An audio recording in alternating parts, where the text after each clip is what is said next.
వానరసేనను సంహరించేందుకు ఒక్క ఇంద్రజిత్ చాలని, సుగ్రీవ సైన్యాన్ని ఎదిరించేందుకు నేనొక్కణ్ణి చాలు అని ప్రహస్తుడు రావణుడి ముందు ఆగ్రహంతో అన్నారు.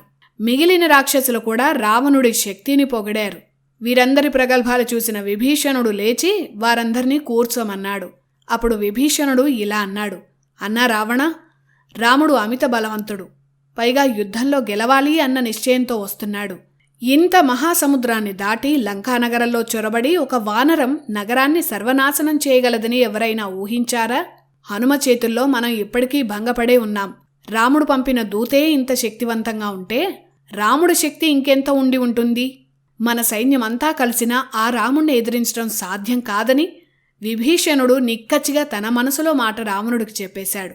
ఇంకా విభీషణుడు ఇలా అన్నాడు: రావణుడు సీతమ్మను అపహరించాడు.